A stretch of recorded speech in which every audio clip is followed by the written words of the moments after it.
Hi, everybody. Welcome. Thanks for joining us. I'm just going to let a few more people come in and then we can get started.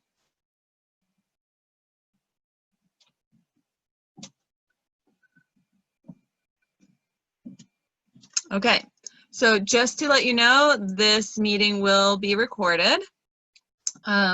If you have any questions or anything, you can go ahead and put them in the chat, and we will be answering them at the end unless there's a reason to pause just to interject and answer that question right away. But for the most part, we'll be answering questions at the very end. So go ahead, you can put them in the chat at any time, or we can answer them at the end. Also, for those of you who are going to be getting CEUs, 3 words will be said that you must write down throughout the presentation.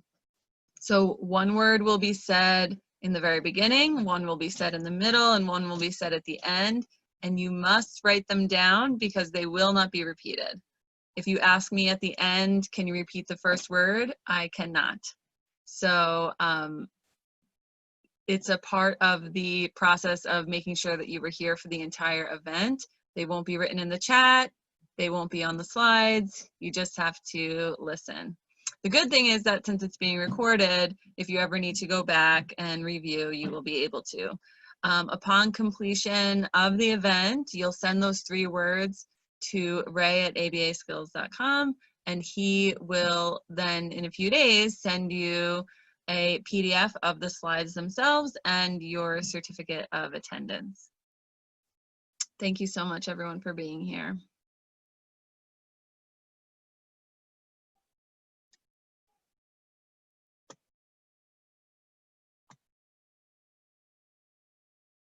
Okay, so let's get started. This presentation from ABA Skills is helping siblings play together. I'm Marcia Questel. I'm a BCBA. I've been working with kids with autism for going on 18 years now, and it is the joy of my life. I love educating children. I love working with children with learning differences and behavioral challenges. And if I haven't met you yet, if you have any questions, you can feel free to email me at marciaLdaly@gmail.com. That's marciaLdaly@gmail.com.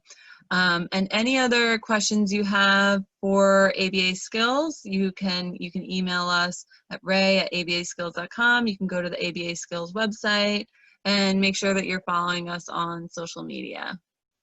We have a lot of workshops coming up and CEU opportunities. And if you have any other questions or want any more information about us, go ahead and head over to abaskills.com. So let's get started. I mean, having siblings play together is a really big challenge for a lot of families, and something that they really, really want for their kids. And for BCBAs and other professionals, we want to be able to support these families also. So here are the issues. Children in the same house may be different ages. They may have different interests. They may have different learning styles. They have varying learning difficulties. They might struggle emotionally. They might communicate differently. And so putting those kids together with all of those differences can be a real hurdle for parents. If you have a 10-year-old and a 5-year-old like I do, and a 1-year-old, having them play together can sometimes feel like a circus because everyone is doing something different. Everyone is engaging in whatever materials we're playing with in different ways. And beyond whatever struggles the children or students have with playing, many parents don't play today. Many parents and adults feel awkward attempting to play on a child's level. And that's okay. It's normal to feel that way. But it's time to get out of your comfort zone if you want to change your child's play behavior. And you definitely should, because play is super important. How can we expect our children to have fun playing games or doing activities if we don't? It's hard. Parenting, careers, the endless lists of tasks and responsibilities that we have, caring for multiple children, and these days dealing with the virus and all of the rules of quarantine and just so many extra things. These complications can get in the way of creating opportunities to relax and play with our children, let alone teach play skills to them. So if we have free time, are we going to just fill it with a teaching opportunity? That seems very stressful, especially when our free time is so limited. Do not forget the power of modeling. This pertains to modeling the desire to play, the kinds of things you like to play and how to play. Make play important.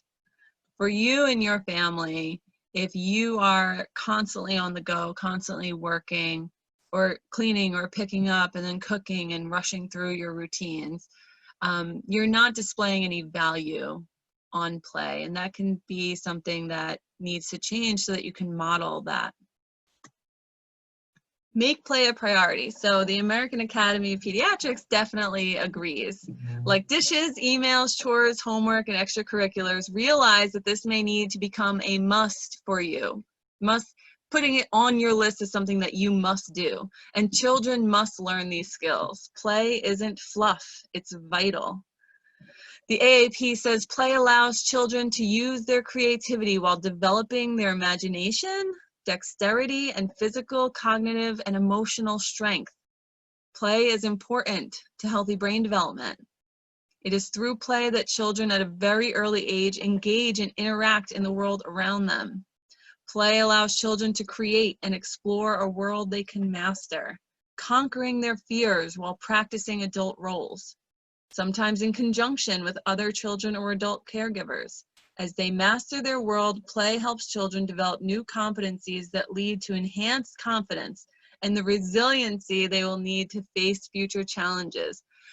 If you don't believe that, I can totally express and emphasize to you that it is true. It is a fact.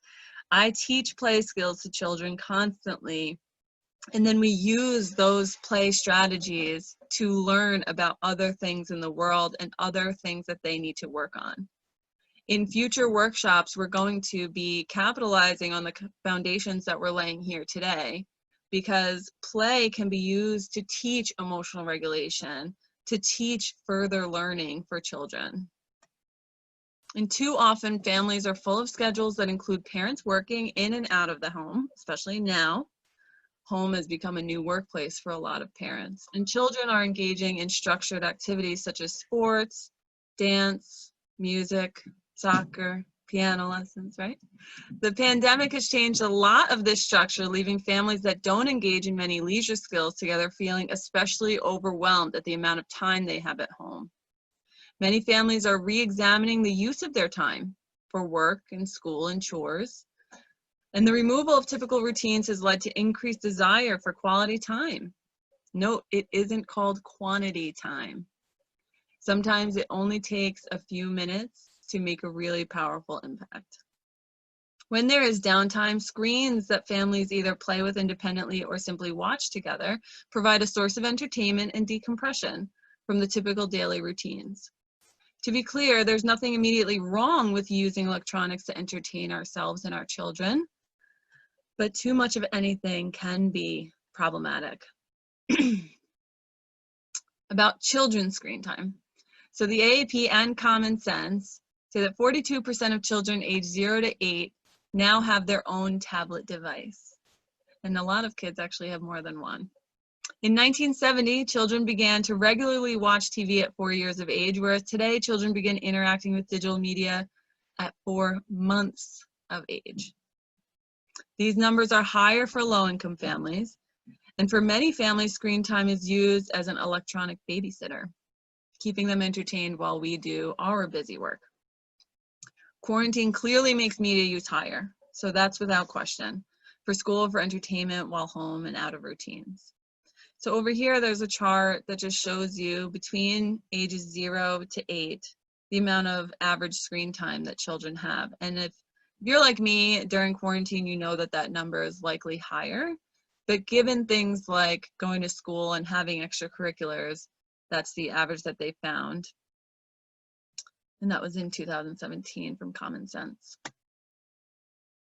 There are risks of too much screen time for sure. Cognitive delays like executive functioning, impulse control, and cognitive flexibility. We know that it's really hard for children to resist the impulse to get on their screens, and when they get off of that high intensity, they are often more impulsive once they go back to reality. And the flexibility is also a problem because there's so much satiation that happens when they're engaging with media that is constantly satisfying, that then it becomes harder to be flexible after. It can also lead to language delays, social emotional delays. Emotional regulation is definitely a problem. If you've ever seen a kid who's been on screens for a long time, when they detach from them, they can become very hyper or have a lot of emotional roller coaster feelings. Perspective taking and theory of mind is also problematic because although children might be watching videos, they're not actually comprehending a lot of the depth in some of these videos, and a lot of them have very, very shallow uses. So they might have some problem solution in some of the videos, but a lot of the apps that children play are just for entertainment, not really engaging in their perspective taking and theory of mind skills. And of course, aggressive behavior has been linked to too much violence in video games, and obesity and sleep issues can occur due to having too much screen time. There are environmental impacts as well, like viewing age-inappropriate material. Background television for parents and also on their phones if a child is nearby. If they're watching something that's for adults and they think their child isn't paying attention, they really are. Lack of communication between members of the household is also a problem. And increased conflicts at home because parents are also susceptible to those things where their emotional dysregulation and their lack of flexibility, all of those things are impacted for the adults in the home also. So what about our screen time? 27% of adults report feeling addicted to their mobile devices. I would argue that that's likely higher as well. Research has shown that parents' own TV viewing distracts from parent-child interactions and children's play. Heavy parent use of mobile devices associated with fewer verbal and nonverbal interactions between parents and children. Right? If you're ever on your phone and you're just doing that like and being very dismissive of your children, that is problematic and it adds up over time and may be associated with more parent-child conflict. Because again, if you're trying to be absorbed in something and your child is annoying you, eventually you'll go, what? And then you have a conflict with them.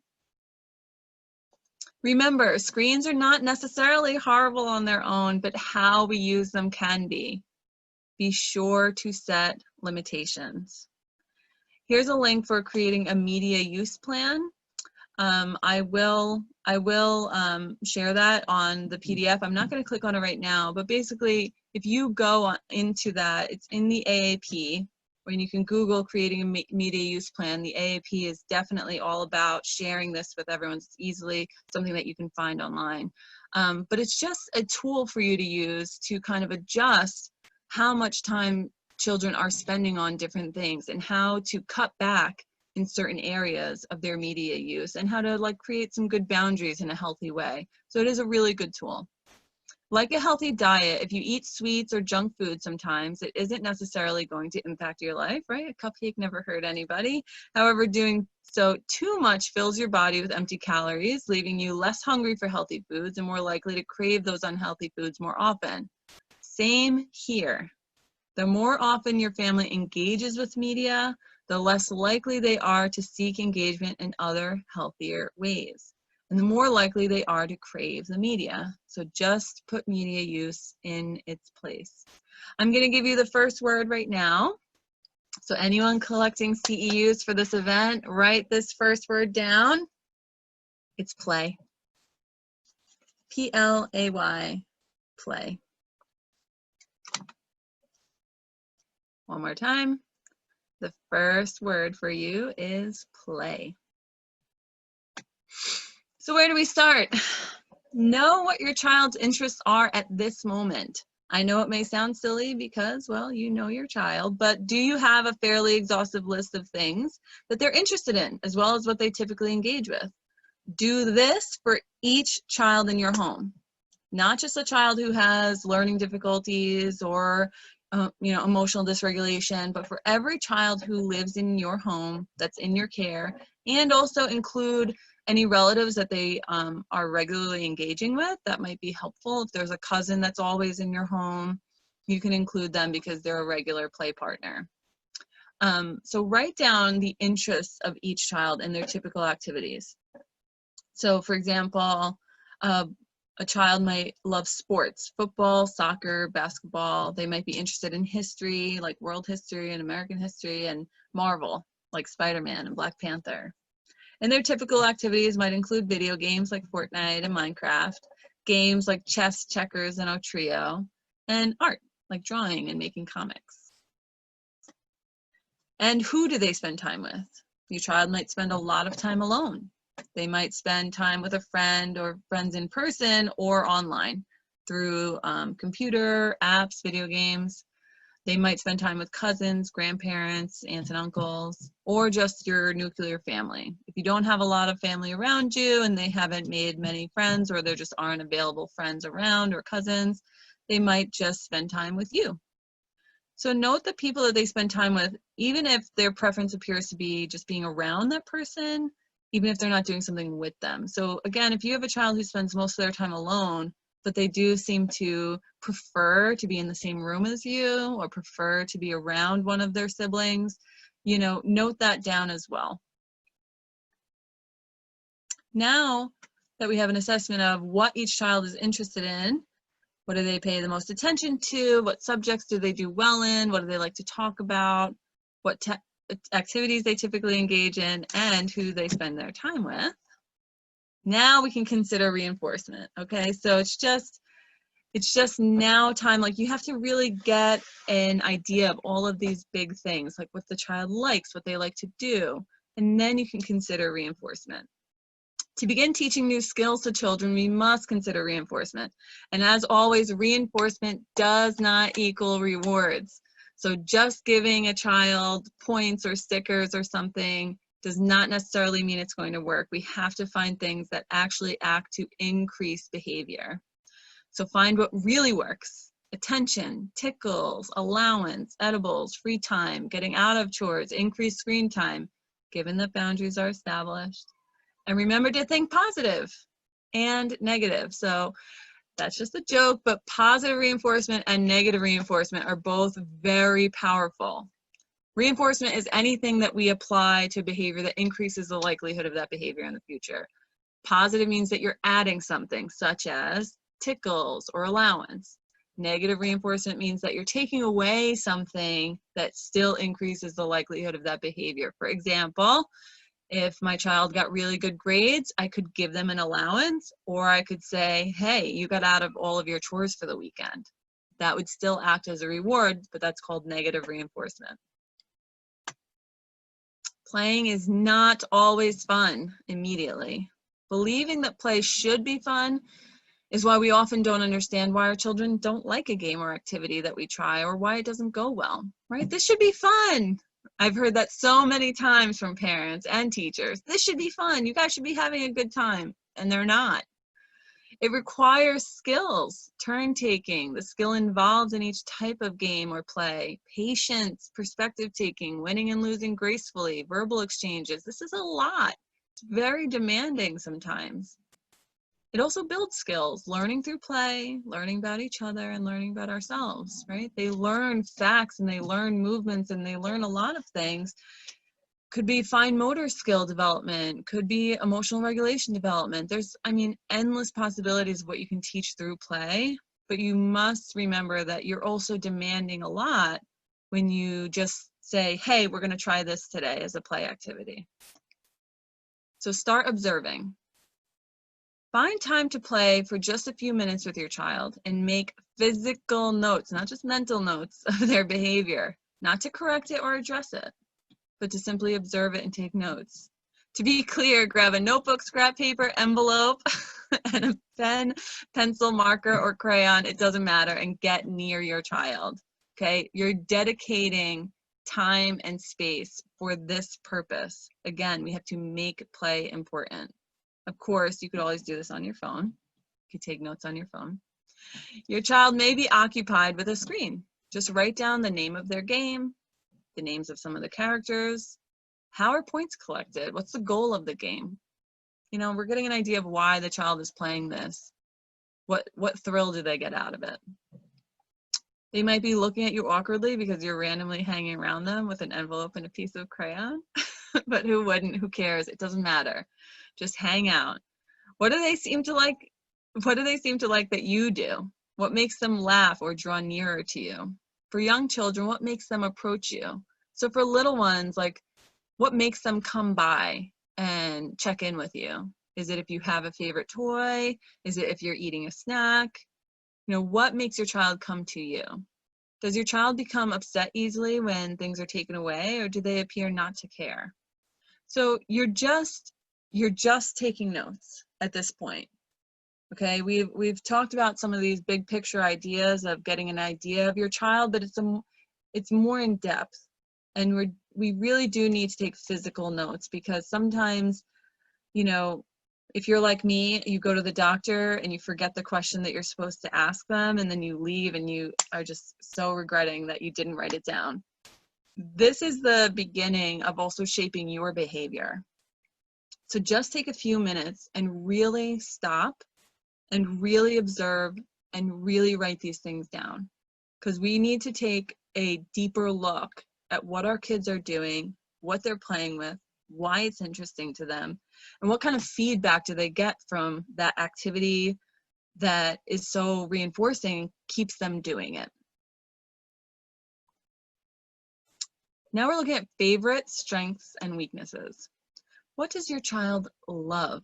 Do they become thrilled with certain behavior, even if this means stereotypy, even if it means, you know, things that we might see as, you know, distracting or inappropriate behaviors? Like, what thrill are they getting out of it? Like, let's really take a look at that. Is a certain point in a game, like winning a match, running outside, a particular point in a video? Does your child repeat the same video all the time? Is there a certain part that's very thrilling to them? Do they love showing you what they made? Does your child love the feedback you give them if they do a good job? Do they get wide-eyed and a big grin on their face? Do they love and jump up when they win something in a video game? Again, like, we have to place importance on that and really highlight it in our notes that we're now writing about our child's play behavior, to say, like, this is a thrilling moment for my child today. Note what your child is great at. Did they win their video game? Do they win often? Do they have an amazing skill, even if it seems useless? Fun fact, I can throw my keys really, really high and catch them. And I mean, like, I can throw them higher than like a 2-story building and catch them almost every time. So it's just a useless skill, but it's just something that I did as a kid. So what do they have a hard time with? Sharing, trying a new activity of any kind, removing themselves from their current favorite thing, talking to you while they're doing something. I know a lot of kids and adults find that very annoying. Coloring in the lines.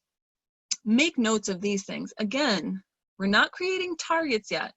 We're just observing and saying, my child is having a hard time with what? You know, they were coloring and perhaps they went outside the lines and crumpled it up and threw it out because they went outside the lines. Okay, my child had difficulty with making an error or something they didn't intend to do. Maybe one of the siblings takes something and they become very upset because they weren't ready to share, even if they sometimes do share and sometimes they don't. Make notes of these things. Again, I know that it's very hard because your job as a parent and your instincts might be to correct right away and to jump in and help the situation and conflict resolution and helping them feel better. But very quickly, especially if you are writing in your phone and you're keeping notes organized in your phone, maybe in like a Google Sheet or a Google Doc or something like that, please don't lose sight of the importance of creating a physical log of these things, because you're gathering natural information of what really works for your kid and what really doesn't. Begin by thinking of those favorite strengths and weaknesses as simple notes, and you must have all of the notes described above for each child, not just one. This may take some time to collect, but provides crucial information when deciding how to approach teaching your children to play. Next, we'll learn how to categorize the types of play that our children engage in.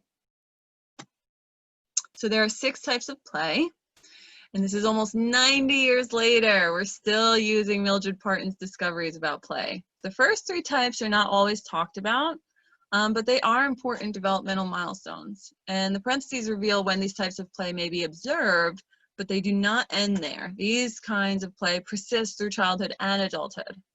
So 1 is unoccupied, birth to 3 months. 2 is solitary, birth to 2 years.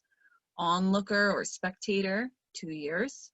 Parallel, 2+ years. Associative, 3 to 4 years. And cooperative, 4+ years. And we are going to go through those one at a time. So, starts with unoccupied. Birth to 3 months is when you first start seeing this. Think sensory, okay? Attention to one activity doesn't last very long, has nothing to do with anybody else, and does not have any identifiable purpose. And in this picture, we see a child playing with their feet. They're not thinking about it really, not that we can tell. They're not going to do that and persist in doing that. It's just movement. It's just things that feel good and discovery about their physical bodies. Solitary. So this is more focused on engagement with items than only how they feel physically. So how do they look? What can they do? Spinning, tapping, looking at something. The child switches from one to the next easily and remains engaged with items in their immediate proximity. So they're not showing like a focus or intention to go get, like from another room or anything like that, just what's around them, but they're not just physically so closed in with their bodies. They're reaching out more into the environment and interacting and discovering, but they're still switching very easily. Onlooker spectator, simply put, watching. Showing an interest in others without engaging with their games or items. So here we see a little boy squatting in the grass, looking at some kids on a swing. And if you're an onlooker, you're not engaging with those kids. You're not necessarily going to go on the swings with them or anything. You're just observing. You're observing that behavior. So with those 3 types, the unoccupied, the solitary, and the onlooker, there's not a ton of communication going on at all. None is required to qualify as any of those 3. When you get into the next 3, and that's why these 3 are often so talked about, is because this is what we see in preschool and school-age children, and it's where they start interacting with other people and having to be in the same environment with other people more and more. So children who are engaging in parallel play are playing with similar items somewhat near to each other. One child may be cutting and gluing, creating a tree. The other may be crafting a robot. They may be sharing materials, but they aren't interacting too much. They're doing their own thing, but near each other. They can also be playing with a truck near a child who's playing with blocks and playing while also being an onlooker. So they are sometimes blended. But children who are in parallel play, like the 2 you see here, the girl and the boy might look at each other's things, like he might look at her tree, she might look at his robot, but they're not negotiating over the materials really. And they're definitely not engaged in behavior that overlaps. So this is parallel play. Okay, associative play is just a step above that. Children are sharing materials, interacting with each other, but are not engaged with each other in such an organized way, like to defeat a foe. This is a step between parallel and cooperative play. Children are closer together and interacting more about what each other are doing, even copying each other more, but they aren't yet cooperating in a tightly organized way. So the playground is a perfect example of associative play because like these 2 kids on this piece of equipment, they might be talking, they might be interacting about what they're doing, but she might decide, I'm going to climb next to you and copy what you're doing, but I'm going to pretend I'm a monkey and he's pretending he's a ninja, right? So they are near each other, they're talking a little bit, but they're not really engaging in a cooperative way, that they have to talk and talk and talk about like what's going to happen next and that. So that's cooperative, that's next. So cooperative play is like you see these kids here, working together towards a common goal. They're building the same single castle with the same blocks, or playing a board game, or working together to defeat an imaginary dragon, right? So they're taking turns and communicating about the stimuli because that's necessary. They are sharing the same materials and working towards a common goal. What one person does can definitely affect the other person's play. Knocking the castle down, winning or losing, changing the nature or goal of the game is going to impact the other person engaged in cooperative play. Otherwise, it wouldn't be cooperative play. It would be either parallel or associative.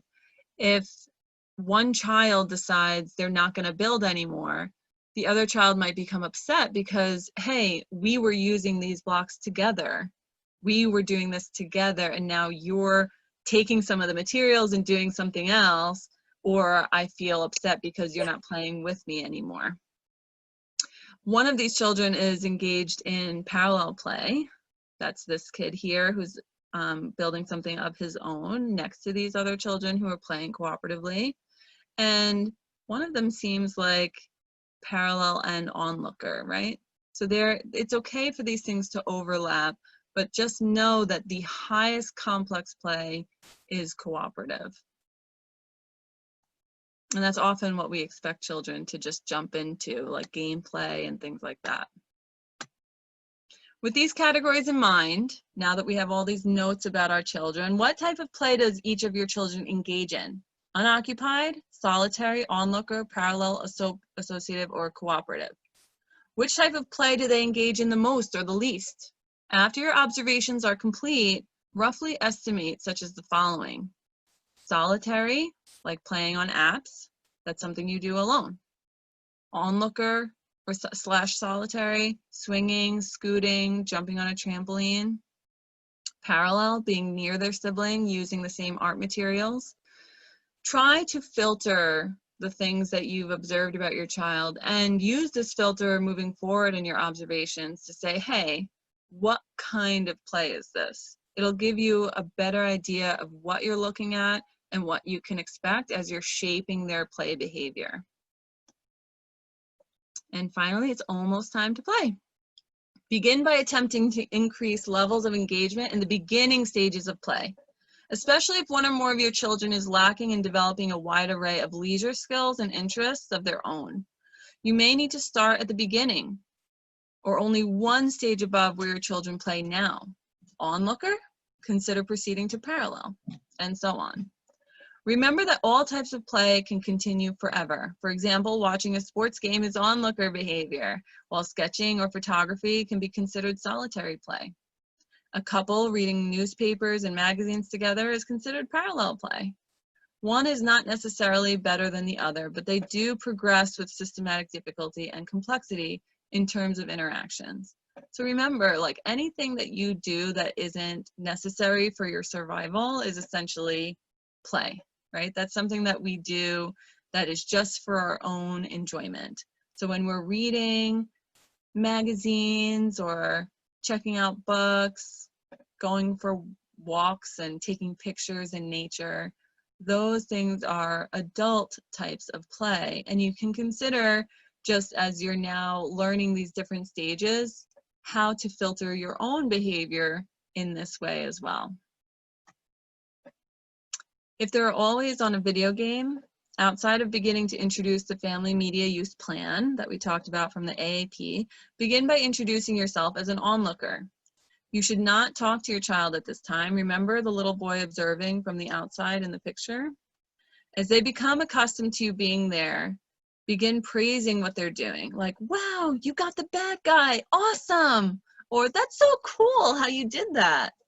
If they shy away from your comments, tone them down. Again, allow them to become accustomed to you doing this. You're showing that you find their play valuable. So I know it's hard, especially if we have a child who has learning differences, who may feel like you're interrupting or disrupting what they're doing by making comments. I understand that that might be difficult, but if you're there and you find a way to provide some level of reinforcement that they do like, be it a token or be it tickles or saying like, I love how you're playing this game. This is so cool. Let's go out on the swings maybe. It's just showing them that you are valuing what they find valuable.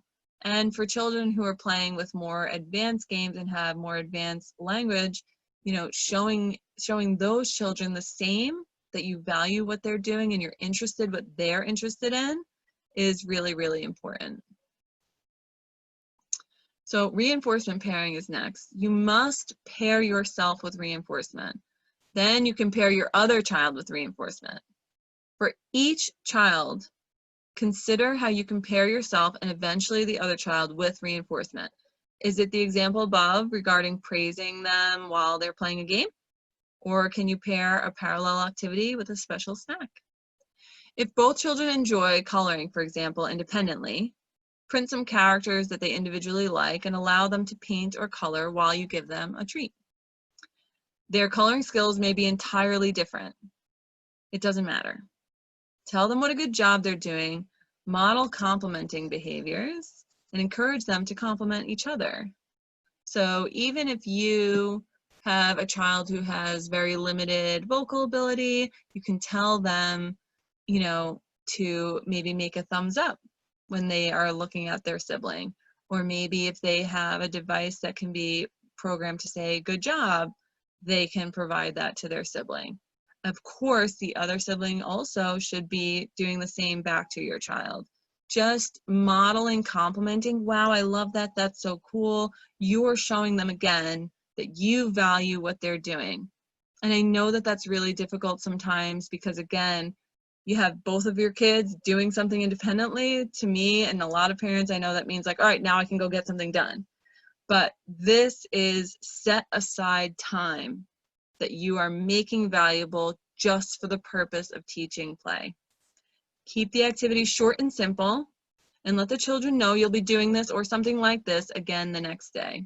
We want to give them some level of predictability, especially if these are new things for you, that you are creating time and space for them to do a play activity that you are engaged with and reinforcing. Understand that the skills children need to play cooperatively must develop slowly over time. At this phase, you are simply pairing your presence and the presence of the sibling with fun, not demanding new play skills to develop, allowing the children to learn to be near and notice each other's presence and activities and skills. Potentially, this includes a big demand of separating from what normally occurs. The normal after-school routine, the normal access to electronics or outside playtime. So setting this time aside to try an activity with your children, again, it might not just be fun just because you think it should be. Like I said before, so many parents say, I thought this would be a good time, and it's not. That's why we want to make it really, really fast, because we don't want to drag out something. We want it to be short and sweet and successful, and then move on with what their typical routine is, because just not doing what they normally do and not having access to what they normally would have access to might be disruptive enough that they're approaching this new thing with some hesitation and disinterest, because it's the flexibility piece, again, of not doing what they're normally used to and what's in their normal routine and having to accept something. So you are pairing this with reinforcement, not just, again, not rewards. Let's say you're putting out coloring activities that you know the both of them could do on a typical day.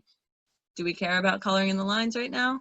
No. This is not for the purpose of that skill. This is for the purpose of pairing playtime, a set aside special time for dedicated to play, with reinforcement. So if the kids both love cupcakes, bring in some cupcakes. Or if one likes, you know, pretzels and the other one likes brownies and they don't like those two things, just give them each what they want, just a tiny bit, right? We're not just trying to give them dessert in the middle of the day, but just give them something to say, like, we are going to have a playtime that I'm going to give you something that you really like because I want us to all set aside some time together every day.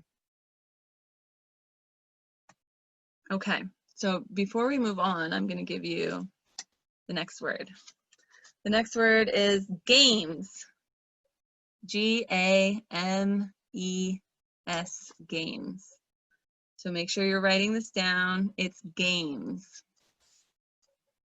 I won't be repeating it at the end. Games, G-A-M-E-S, and that's our second word of the day. Okay, so let's move on. For some children, this is going to be very hard. They may want to keep the ball. Hold on, I think I skipped one. Yes, sorry. So by delivering lots of reinforcement during this point and repeating this, children become accustomed to the new routine and the expectations. Once you've mastered the new routine, should you consider introducing a new game or skill? A great place to start would be with a simple turn-taking game, like rolling a ball back and forth, which is what I was getting to, or for children with higher physical skills, having a catch. Taking turns with a slinky, playing keep it up with a balloon. Remember, try the same level that you're at now with a different activity, or increase to the next level of play slowly. Again, be very systematic here. We are not going to say, hey, I'm going to set aside game time and pair it with treats, and I'm going to put out Monopoly. Like, that's not the idea. We want to do things that our children already have in their wheelhouse, or that's like just the next level, or that they have in their wheelhouse when they do it alone, but now it's just the presence of the other child interacting with them that needs work. So that's what you're pairing with reinforcement, that flexibility piece, that time, that special time piece. And you want to keep the activity really short and simple. For some children, like I was saying, this is going to be very hard. They may want to keep the ball. They may become upset if the other child allows the balloon to touch the floor.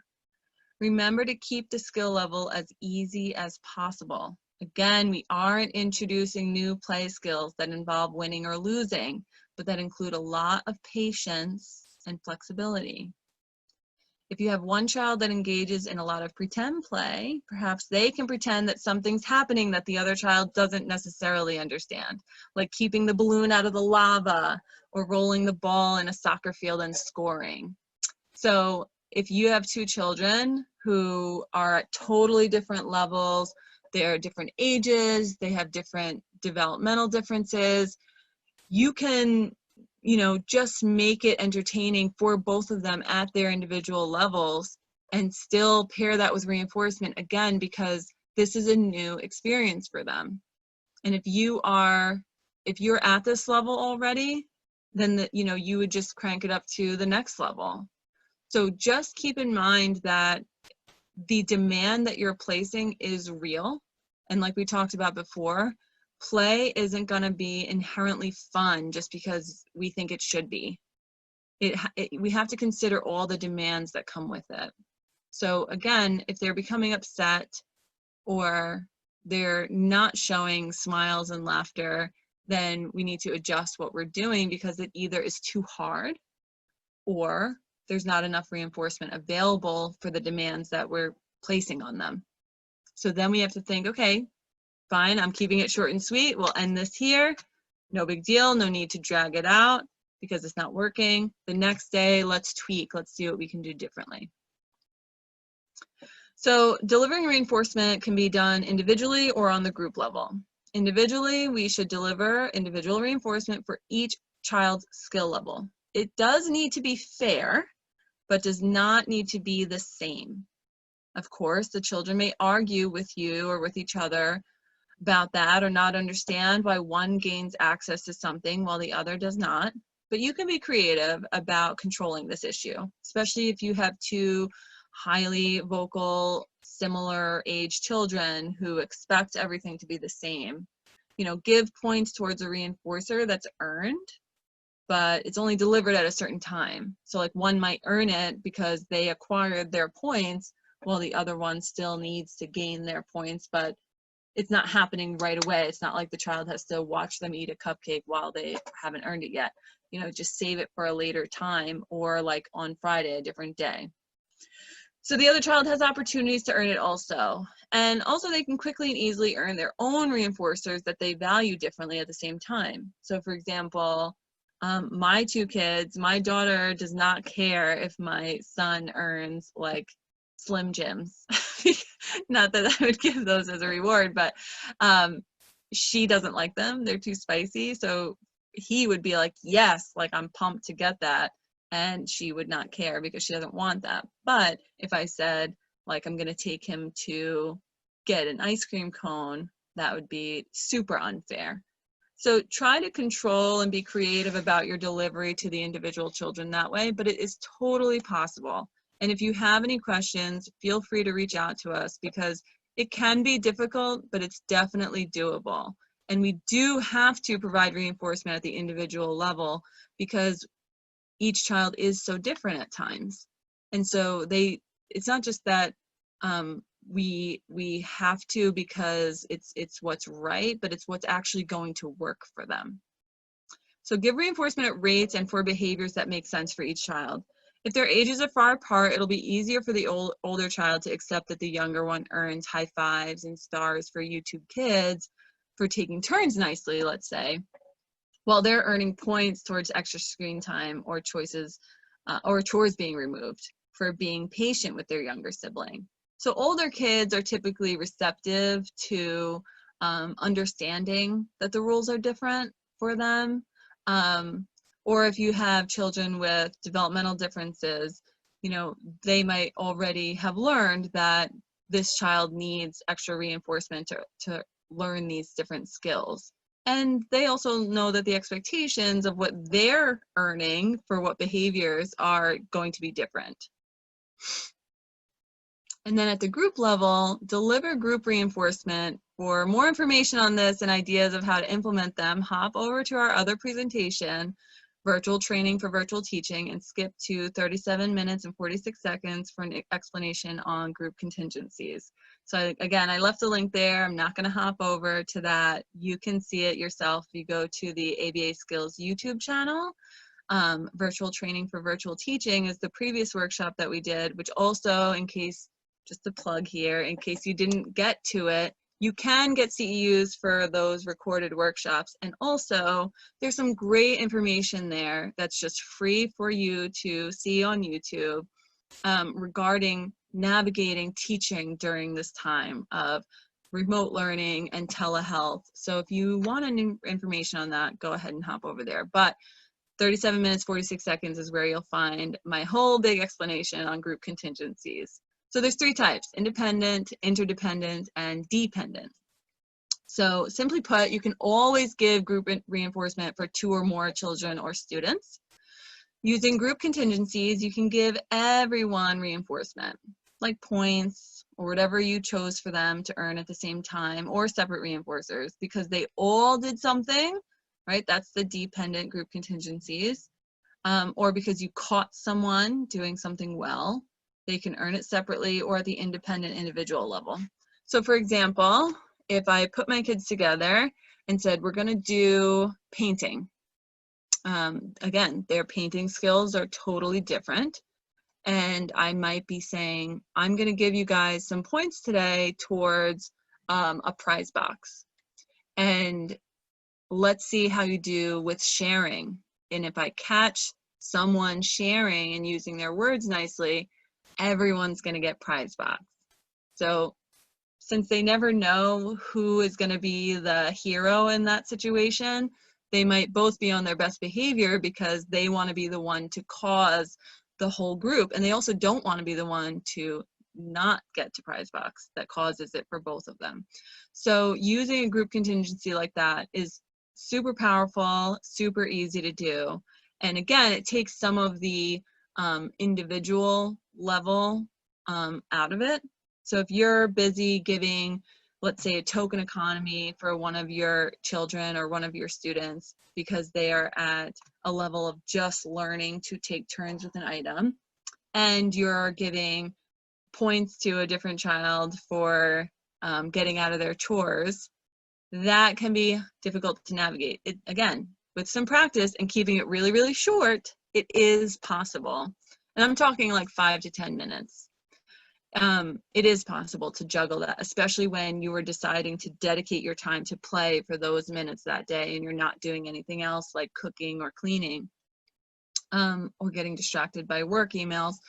If you are really dedicated and focused, it becomes something that you can do, like, oh, that's great, taking turns, here's a token. Oh my gosh, you're using your words so nicely. You're getting a point to get out of your chores this weekend. Great job. And you continue to do that. But if you also have a group contingency in mind, especially if it's a surprise, you can say something like, you're both doing such an amazing job with what you're working on. Let's go get prize box, right? Or you can say, you know what? I caught somebody being super patient and kind to their brother or sister. Let's all head out to get Slurpees, right? So you can make it work for your children, what excites them, again, what they both really like, you know, and also sometimes just pulling the plug on an activity when they are working really hard, but maybe they're not loving it. That's also a great time to use a group contingency right there, because it's a surprise and it gives them a thrill of like, hey, we did a great thing and we don't have to keep doing this. And we're using our words and being patient. And mom said, hey, let's go take a walk, right? Just to take a walk around the block and get some fresh air. So keep those things in mind, that there's the individual level, the interdependent, and the dependent group contingencies that can be at play anytime. Okay, so here's a play skills assessment. Before introducing any game or activity, consider the prerequisite skills. Assess what does the game require and what can your child currently do or not do. For the skills that they currently can do, are they reliable at this? Do they do it every time? Do they struggle with this under certain circumstances? And be sure that the skill is mastered and generalized across people, settings, and activities. So if you have a kid who does take turns and share well, is there any point where they don't? Is there a certain activity they have a hard time sharing with, or a certain set of materials that they like to keep to themselves? So really make sure that the thing that you think they can do, that they really can do under any circumstances, because you don't want to assume that they have generalized the skill when they haven't. And for skills that they currently can't do, develop target goals that are prerequisite to the game and assess those skills. So continue until you find what they can do that approximate the play skill to the best of their ability. So just to pause right there, if an activity has a certain skill that your child can't do, bring it back, dial it back and say, okay, can they do it this way if I change it? Or can they do it in this version of that skill? And assess that prerequisite. And if they can't do that either, bring it back again. At what level of support or in what version of this are they able to do it? So for example, I put the example here. If a game requires passing the spinner back and forth, for example, does your child respond to the phrase, my turn, by giving you something in their hands? If not, will they give you something if you hold your hand out and point to your palm? Also, is there a way to support the skill for gameplay, such as having them use PECs or an AAC device to say, my turn? You may also decide to build in a text cue for both children to reliably use my turn, such as a green flashcard. Okay, so you might want to build in something that's just supportive of both, even if it's not the skill that they both have to work on. So if one child really needs support with saying my turn, and you need to build in, say, a text cue for that, then it'll probably help both children to reliably use that phrase. So differentiating gameplay instruction. This is super fun and it's super cool to do, and you should do it all the time. Think of how to adjust the rules to a game. They're just games. They do not need to be run the same way in every house. Yes, Some games are something that you have to take to another person's house and you want to make sure that they know those rules. But in terms of learning to play with your sibling, it doesn't matter. Think of these like house rules, okay? And then change them as the children excel. Look at the materials of a game. Does it even need to be played the way the instructions say at all? If you have a circular track with a finish line, can you use dice from a different game instead of the spinner that it came with? If you have a child with fine motor difficulty, consider changes like these. You may also make a large block and glue paper on the sides, right, with numbers instead of the dots that need to be counted. So if your child has trouble identifying the number when there's dots, just put the numbers on each side. And do not feel locked into a game due to the way the materials are supposed to be used. Deconstruct them and think of each piece separately. So I have completely changed the rules on a game at any given notice because I just want my child to learn a particular skill. I might use characters from one game and the board from another game and the, a dice from a different game. It doesn't matter. We are playing together. So you do not have to follow the rules. And it's really fun to just think of like, you know what? My kid hates the spinner, right? They just aren't great at it. It never spins fast enough. The other child gets annoyed and says they're cheating because they like slowly move the spinner to like the next best space. And let's say they get to move 8 times instead of 1. And then the sibling gets mad because they didn't spin it fast enough. Just forget all that nonsense and be like, beep, spinner's out. We're going to use a big dice. Oh, they don't recognize the dots. All right, we're going to make a number dice out of like cardboard. Okay. So each piece can be changed and differentiated. When I say differentiated, that's because from a teaching perspective, we differentiate our instruction as per the skill level of our learners. So we're differentiating gameplay instruction, right? We're giving whatever support is necessary. We're scaffolding that as much as we can, and we're making the children play independently to the best of their ability with supportive materials. So it's really fun. It's cool to break the rules. It's cool to make up your own games with your kids. Sometimes they think that's really fun. Give it a different name. Give it a silly name. Does your kid like unicorns? Like name it after that. Just make up your own thing and make it fun and make it supportive so that everybody can play. So I also have a recommendation because I love Peaceable Kingdom. So if you're a fan of those, then you're going to love this because I love less competitive options. If you start getting into cooperative games with your kids, you've moved on through solitary, onlooker, parallel, associative, and you're ready to try an actual game. I love Peaceable Kingdom games. So there's Mermaid Island, which is really fun. And Stack Up is my favorite. Okay. Actually, it was a gift that someone gave me. And it is so easy to differentiate this game. So as you see, there's like this little monster hand, and he's called the Stack Smasher. Now, kids love stacking blocks a lot of the time, and they love knocking them down. So getting the blocks knocked down is going to happen in the game. Now, there's, a short number of places that the Stack Smasher can go.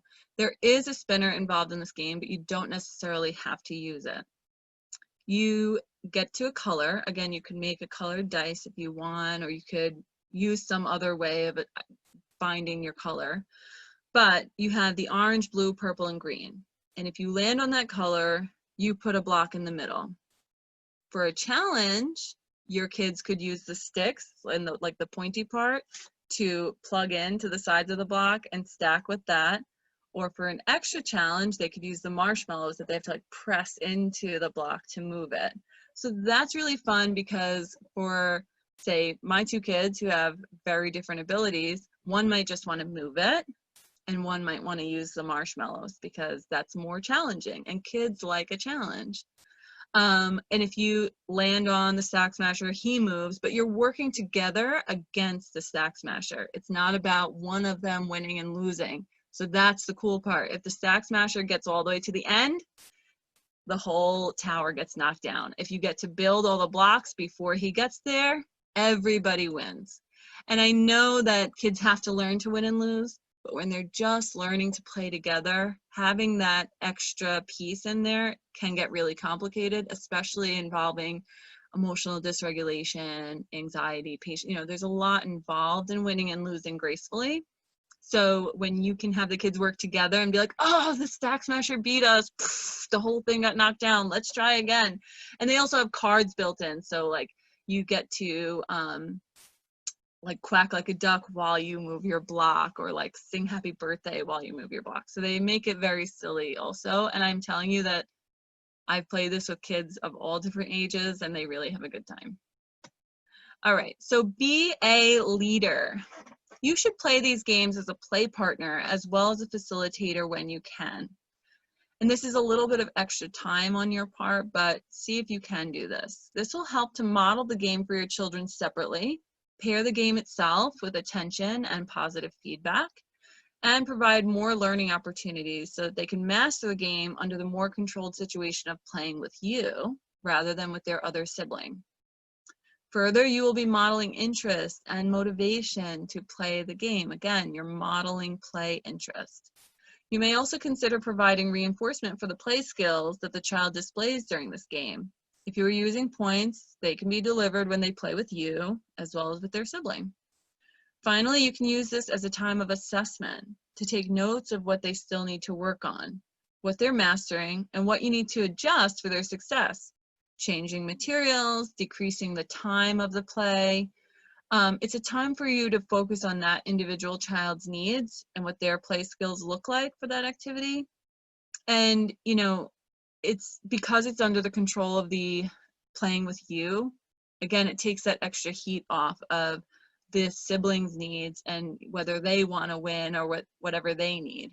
So playing with you for a couple of minutes and you realizing, you know what, they do really struggle with counting the dots on the dice, or you know what, they don't say my turn, your turn, and I want to build up those skills, or maybe take that demand out of it for now and just pair it with more reinforcement.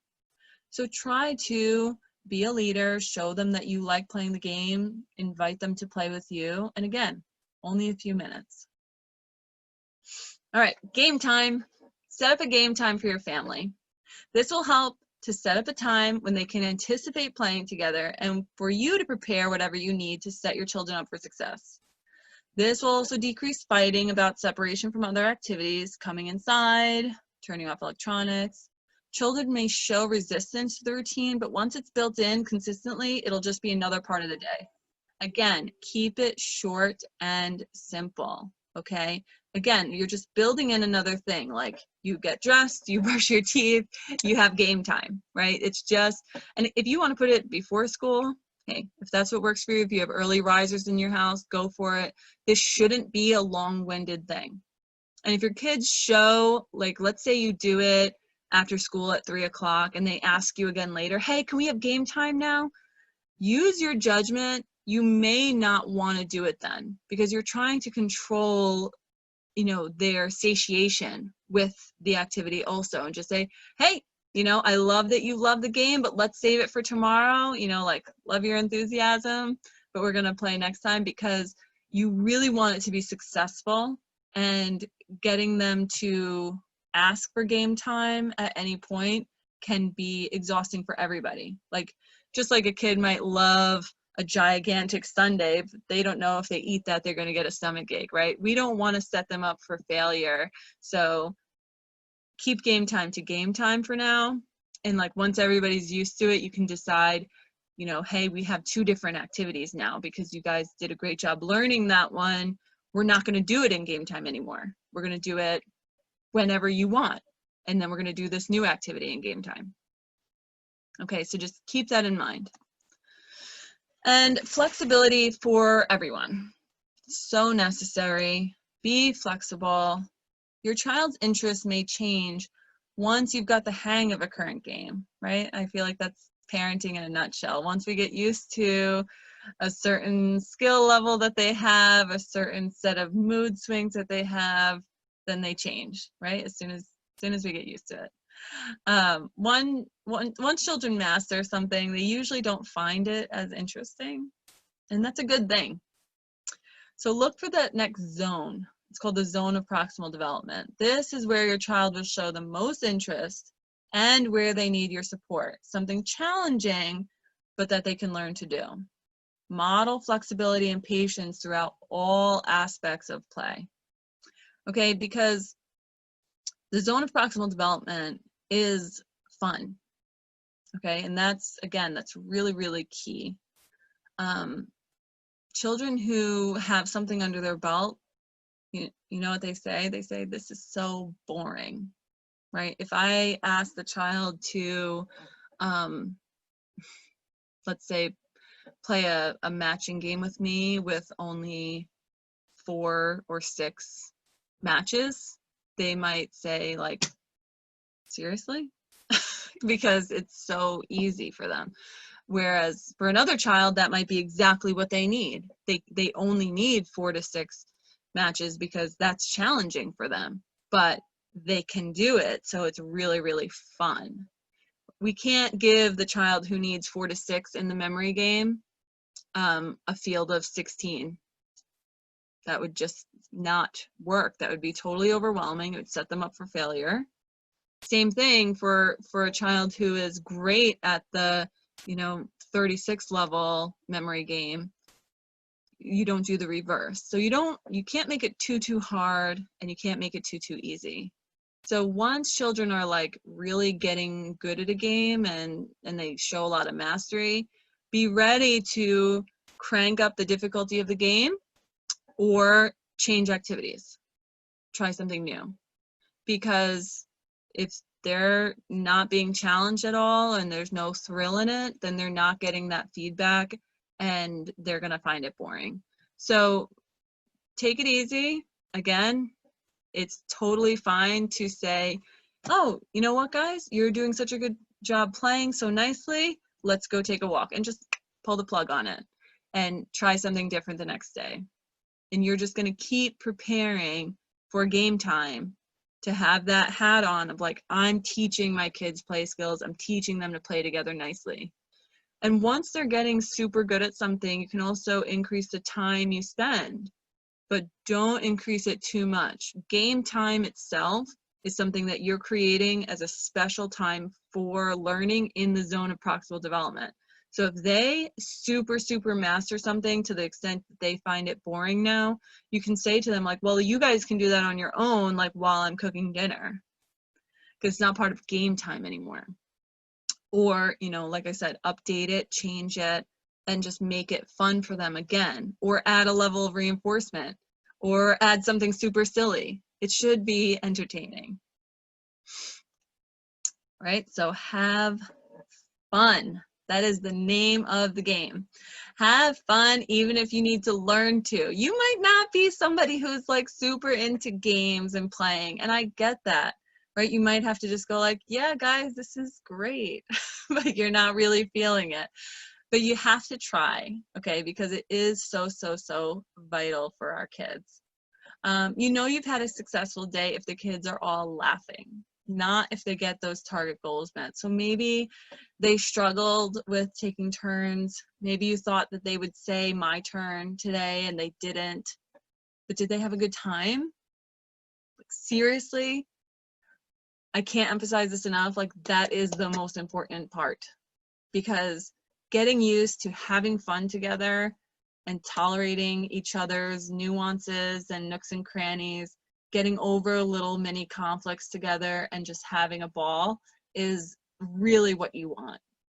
So make sure that your point of success is about that. Just the actual enjoyment and just the happiness and the thrill of having that quality time together. Sometimes it's really hard to carve that out in a day. If you can actually accomplish 5 to 10 minutes of dedicated game time and fun time with your kids every day, it is going to lead to such a higher quality of life for everyone if that's not something that you don't already have under your belt. Again, a lot of times when our kids are independently playing with something, parents check out. They either need a mental break and they get on their phones, or they get busy and say like, okay, you're cool, I'm gonna go do this.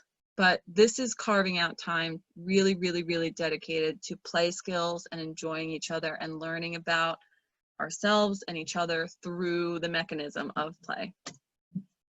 Do not get upset if your children are struggling. This will only pair the skill that they're having difficulty acquiring with punishment.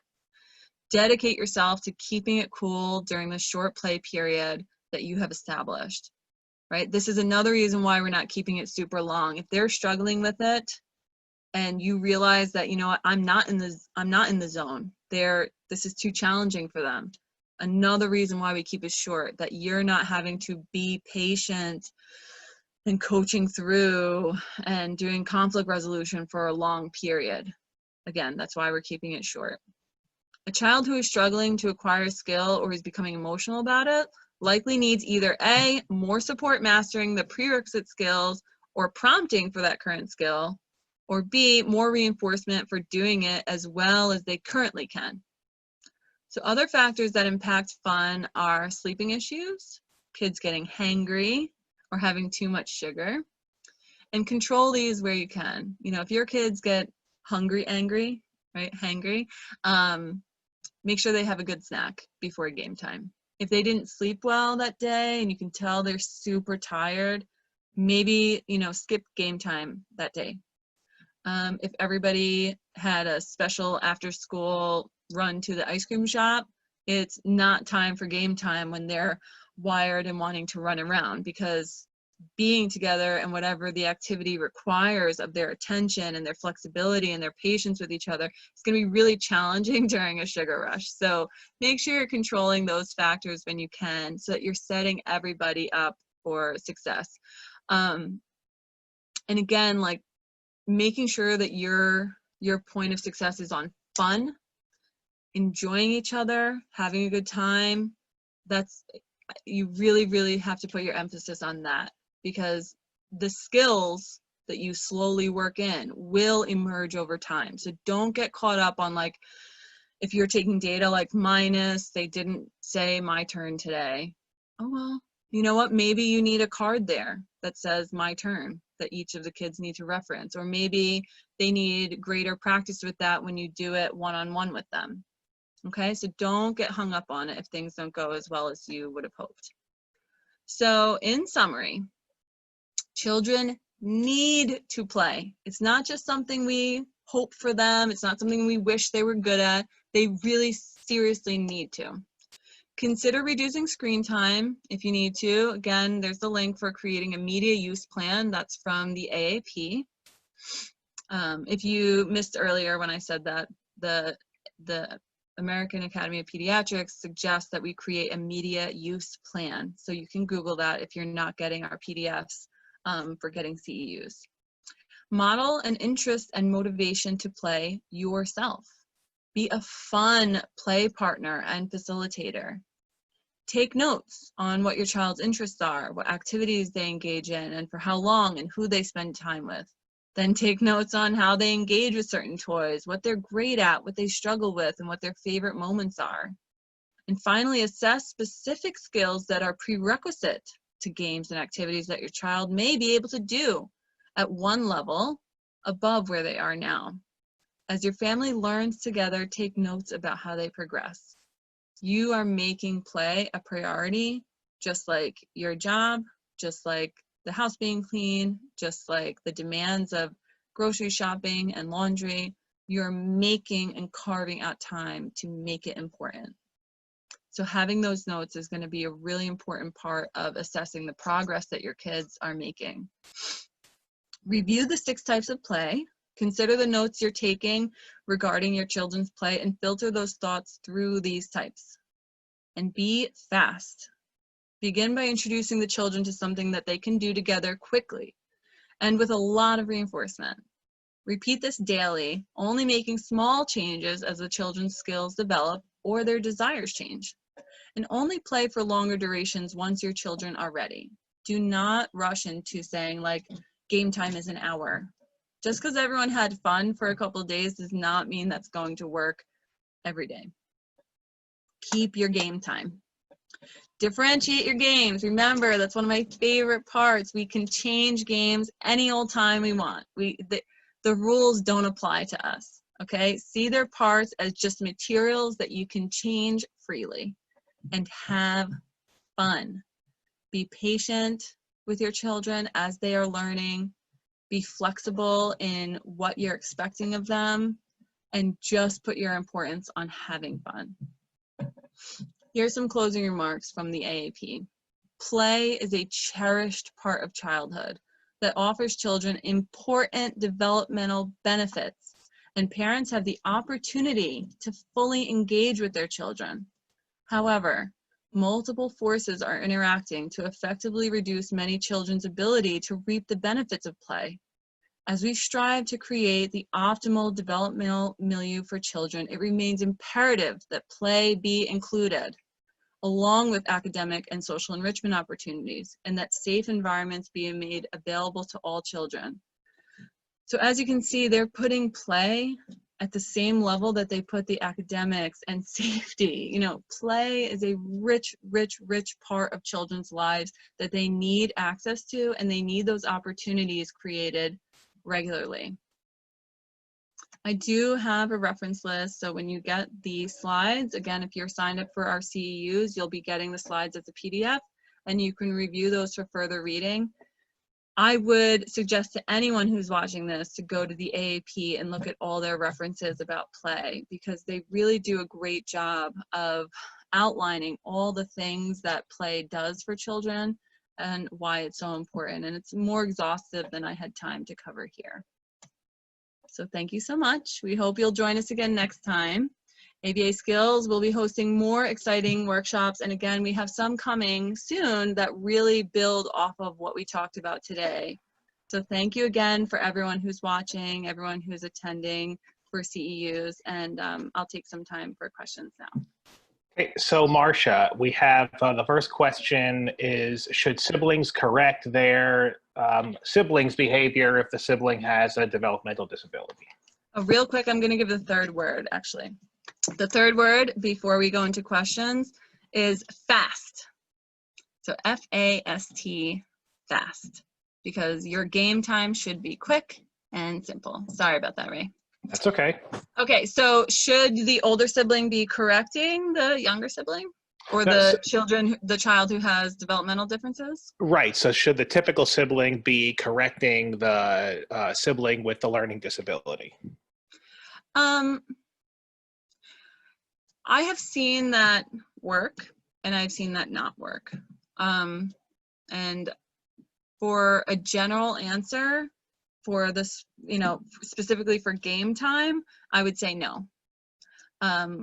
If in other points your typical sibling is acting as a helper and as a family member who keeps the expectations the same and has, you know, become a person who provides that kind of feedback, that's fine.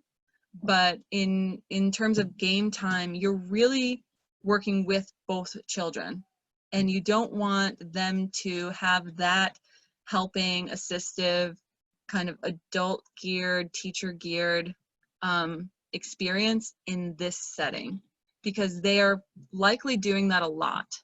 And I understand that, and that's sometimes a really amazing sibling who is helpful in that way, but they also have their own needs, and I would much rather the adult be the facilitator who is being super fun and giving them a lot of feedback, and that they are getting that individualized level of attention. Excellent, okay. Mm-hmm. So the next question is, with your clients, do you prefer to train gameplay before you put your client with a sibling, or, you know, as I'm asking this question, I'm thinking, I guess it kind of depends on the level of your client and the sibling, but so I think the better question is, how do you make the decision to train the toy first or the activity first prior to introducing a sibling versus just doing it with the sibling there? Yeah, I think that often we think that the child with learning challenges has to be really good at it before we get them to pair up with the other child. Yes, that does happen, but I don't think that that should be what always happens. Instead, I think that we need to, again, treat each child as their own. That when I said we take notes on each child and what their interests are and what they're good at, you know, the older child might have an interest that, or the typical child might have an interest that the child with learning differences doesn't have. They just don't show any interest in that. It's not necessary that we have to garner their interest for something that they're not interested in. And that does happen, and that is fine. And I think that's a really typical route to this. But we can also get the other child, the typical developing child or neurotypical child, to engage in something new that they have to learn to become interested in as well, because that's part of their growth. And it could be something new and exciting, but we don't want to break away and do something that's not going to give them any reinforcement or not give them any thrill. That's why we do all that work with each kid to look at what are their favorite things, what do they get a thrill out of, you know, what did they desire the most? Do they love to win? Do they love something that is physical, a physical game? Do they love pretending? Like when I said the idea of playing Keep It Up, you know, I know a child who loves pretending, and he loves pretending dinosaurs or something. Now, the child with learning differences may not have any pretending repertoire, but they love playing with a balloon. So why not say, we're going to play with your brother or sister with the balloon. Let's pretend we're dinosaurs and we're keeping the balloon out of the lava. You know what I mean? It doesn't have to be that we work on and work on and work on the child with developmental differences to make them like rise to this occasion for this other child. We can definitely find activities if we're creative and create fun opportunities that just immediately build on everyone's interest and like start right away. After we've done all that assessing, again, like we really do need to take notes on what our kids like, what they don't like, what they struggle with. You know, we don't want to set them up for a situation where they're struggling and they're not having any fun or they just don't like it. But that's also a part of our learning. Sometimes adults don't play, like they really don't know how to play and they don't know how to facilitate that kind of fun. But once we practice and we keep our game time nice and short and simple, we will get better at it too. Our behavior has to shape up a lot in that area. Okay, so there are a couple more. The Okay. next one is probably my favorite question. My kid has no interest in anything, so what am Yeah. I supposed to do? Yeah, I mean, that to me is where we look at that solitary or unoccupied type of play behavior. Again, play being defined as like anything that we do that isn't necessary. If you have a child that has no leisure skills and doesn't do anything independently, then like that's the level that you're at, right? They can't, unless you're expecting the other child to just sit with them, right? I mean, that's not what you want to do. So you're at that level, you're at that beginning level. You don't graduate up into the next 3 levels of, you know, parallel, associative, and cooperative if there's no solitary play. That's what you need to start with. They need to develop some of those skills. And again, you're going to do it the same way. If you have a child who engages in like a lot of stereotypy, like let's say hand flapping or rocking or something, you know, that's how they spend a lot of their leisure time if they're not in school or therapy sessions, then we need to build in reinforcement that they do respond to, that they learn how to, let's say, toilet and brush their teeth, and the things that we really focus on with them. Use that reinforcement system, whatever that is, the token economy, the edibles, the free time, going out for a walk, going out on swings. Use whatever that reinforcement system is that you use for any other skill and apply it to an alone solitary play for a leisure skill to start developing for them. That makes a lot of sense. And on a different note, like I would add that sometimes But I've worked with many kids that have no interest in their siblings at Yeah. all. And sometimes the first step is just to have the sibling approach their sibling with autism Yeah. with something that that kid loves, and just Yes. keep doing that 15, 20, Yes. 30 times a day until the sibling with autism starts approaching their typical sibling. And then, Right. you can make some stuff happen. It's funny. I'm sorry to just capitalize on that. That's exactly what I was thinking about when I said, like, when does your child approach you? Like if you're just observing your child and you're taking those notes about what they like and what they don't like and what's hard for them, and like, what do they approach you for? Do they approach you for tickles or hugs, or like pushing a pillow on top of them to press them into the couch, or M&Ms? Whatever draws them towards you, that's where I'm talking about doing that reinforcement assessment to see what works for them. Yeah, that's a great point, because especially, to your point in the question about how um, this mom's kid has no interest in anything. I mean, Right.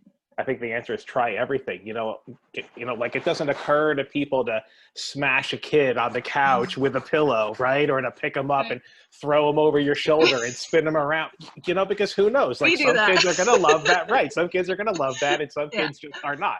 Yeah. So, Right. anyway, okay, so from one of the BCBAs who's consulting in schools, so Yeah. what would your advice be about training therapists and teaching assistants to try to be more fun? Because, as their training is very like, clap hands, give them an M&M, say Mhm. this, then Mhm. give them a token. It's just Mhm. very dry Mhm. training, but we do need these people Mhm. to have fun. So what's your feedback? Yes. So, I mean, just as they get observed and they get feedback for doing other things well, again, make play important, make fun a part of the culture in that classroom. If if you have a one-to-one who is sitting near the child and is just looking very aloof and flat, and if they do something great, they're like, great job, like, oh, it's like such a drain to watch that sometimes. And I have observed that, unfortunately, more times than I'd like to say. But yes, getting them to learn that that's important is step one.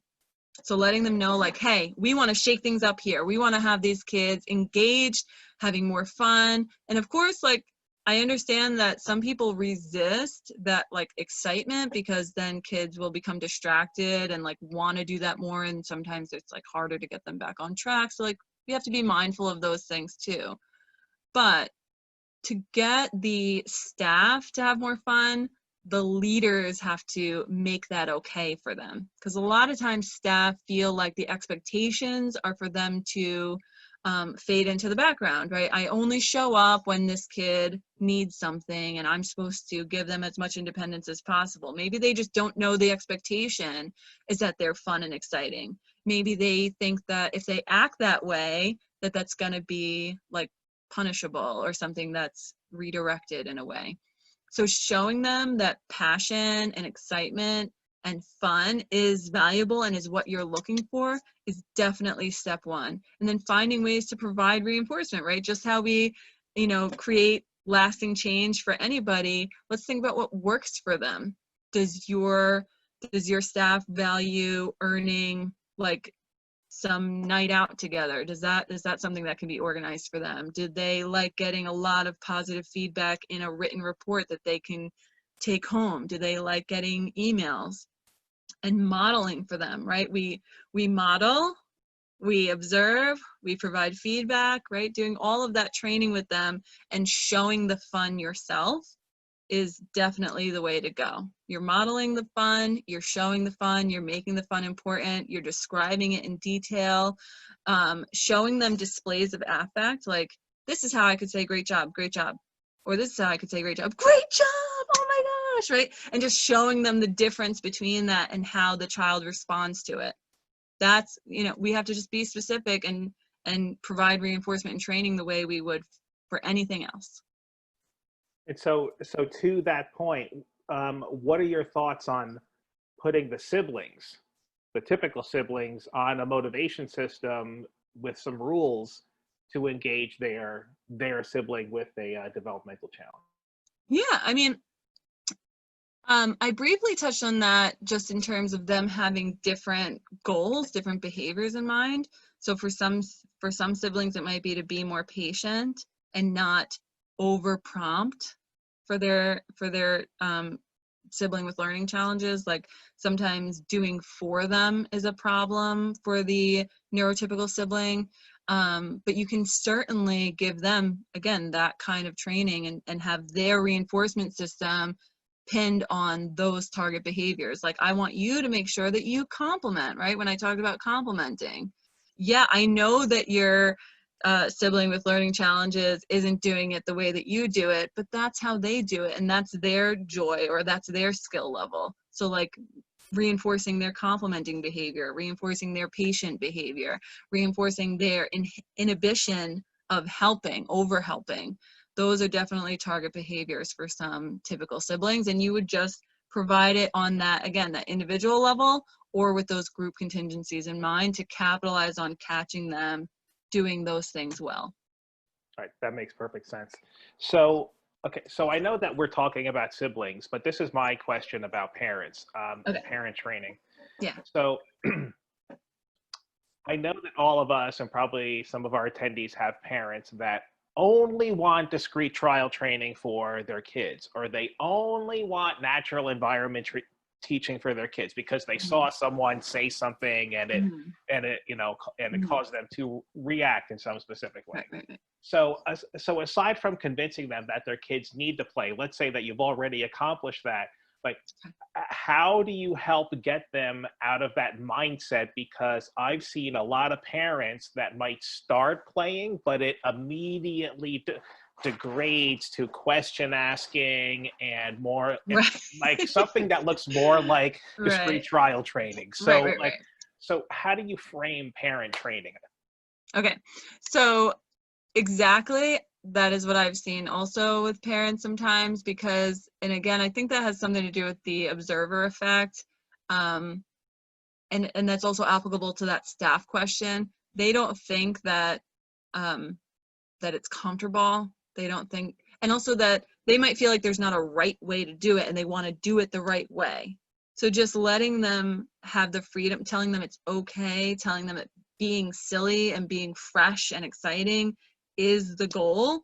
Then you start reinforcing changes in their behavior. So in the beginning, you're shaping them, right? So you're shaping the parent to learn to play themselves and to learn to give creative, fun feedback themselves. So in the beginning, you start by providing reinforcement for those attempts. And when they start asking you questions or like start feeling uncomfortable, you can cut it right there and say like, all right, great, let's move on and try something different, or talk about whatever the other skills are that you're working on. And then come back and say like, okay, let's do this again. I love how last time you said blah, blah, blah. I'm gonna model saying something different. Modeling, training, giving them feedback, modeling, training, giving them feedback, right? And that they are continually seeing you trying those different things, seeing you being silly, creating a game, creating something fun. That, if they're already accepting that play is important, you're already in a winning situation. And if they are uncomfortable playing and don't feel like they know how, or they're going to do it wrong, ensure to them that that game time is short and sweet, that they don't have to do it for a very long time, and that the rules of the game don't apply to them, that it's just going to be something fun and creative and build on those skills systematically. And if the parents have a lot of questions and they start cutting the playtime by like deferring to you, because that's where they're comfortable getting feedback, right? They're not comfortable getting feedback from what the child is doing and like from the play situation. They're used to like, hey, I'm going to ask a really good question and you're going to give me a good answer. So just starting to kind of like softly shut that down, and over time, and again, not right away, over time saying something like, all right, let's play for 2 minutes. Let's play with cars for 2 minutes. We're going to model playing with the cars, making them crash, making them zoom and have a race, and then having the parent try it with them. And if they completely imitate you because they think like that's the right way to do it, yes, great job. And then when you model cars again, do it totally differently. you know, make a pickup truck, or make them go on a bridge, or make them chase each other or honk at each other, or make a wheel fall off, you know, and then have them learn those different things and those details and give them feedback for doing it differently. They have to build their play repertoire. So the same way that you expect to train the child, you literally are training the parent as a facilitator for that child. Makes sense. So one of our attendees asked, they have a client that just runs away from anything that looks like demands. Right. So how many consecutive, so you want them. So, I mean, obviously they want their client to engage with their siblings. So, and there's a behavior plan in place. I mean, are you running the behavior plan during the play? Are you going to identify a certain number of times you're going to redirect this learner back to the activity? Or is it just going to be like, I mean, just how would you address that kind of, just in a general sense? Because I know you don't know the child, but. You know, but in a general sense, like obviously this child is engaging in like a wealth of escape and avoidant behavior. They're trying to get out of demands, they're trying to avoid demands, and anything that kind of smells like a demand, they don't want anything to do with it. So a new thing, like a play activity, might be like totally aversive and something that they're running away from and engaging in that behavior. I wouldn't expect anything different with this. Why would it be different? Again, play is not inherently fun. They're not going to just enjoy it right off the bat because we said it's a game. That doesn't make sense. Who cares that someone said it's a game? It's not fun. If you've ever played a horrible game, like, you know that feeling. It's just horrible and boring. And like, why am I doing this? So it's very easy to like throw it off the side because it's useless. And because it's not something that's like going to immediately impact their life, so to speak, like, you know, toiling and academics and things that we have to be super demanding with. But for someone like that, who's like just totally escaping and avoiding demands, keep it really like even shorter than game time. Just pair reinforcement and maybe negative reinforcement, since it seems like that's what they're looking for, is to escape things. A heavy amount of reinforcement with just approaching that game or that activity. And you also might be off in what you're expecting. Like if you're expecting that this child is going to engage with checkers, or like a really common one that people start with is Connect Four. Like why would they? If they really like kicking and running and playing with a ball, why would we not start with that kind of thing? And it also sounds like that's the child who may also need more leisure skills. So we may need to just train up those expectations really slowly and start there before we include that child. You know, that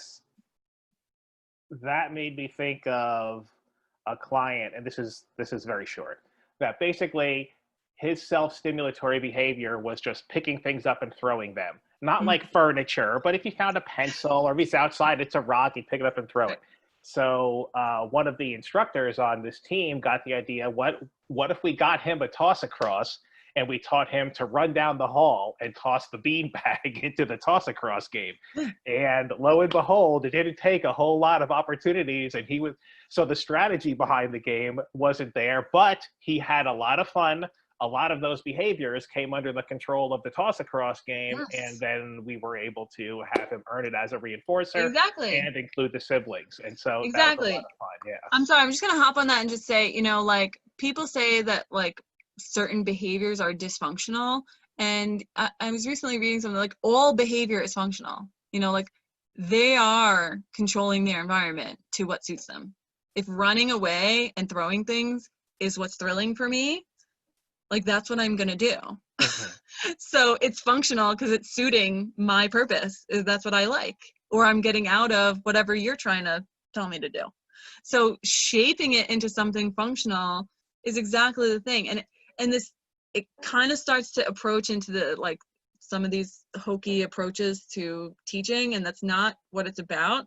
It's about shaping, right? It's about shaping that child's interest so they can be exposed to other things. And that we're not just like only diving into their world, but that we're like meeting, you know, we're at a meeting place and we're showing them again, if it's solitary play and that's what your kid needs to work on, that's what they need to work on. But if they have a few things that they like that we can shape into something, remember the balloon example, for that kid who likes throwing something, if they have a sibling who would play keep it up with them with a balloon, like do that. Or get one of those big parachutes out. Those are thrilling for like literally anyone, those big parachute games that you do in the gym. So find things that are exciting just so they can play together, and then slowly advance through those other stages of play. That's fantastic. Okay, I think that's all we have time for, Marcia. Thank you so much. All right, thank you all for attending. It's been a great time. I love all these questions. And again, like our next couple of workshops are going to be really awesome, and the ones that I'm doing are going to capitalize on this. So if you want to join us again, you're only paying the registration fee if you're getting the CEUs. You can watch it live on Facebook under the ABA Skills Facebook page, or go to our YouTube when they're recorded, so that you can learn how I'm training other people to use play for teaching, right? So using games and things that kids find fun and engaging for other learning opportunities. All right, thank you all so much for being here. Have a great night.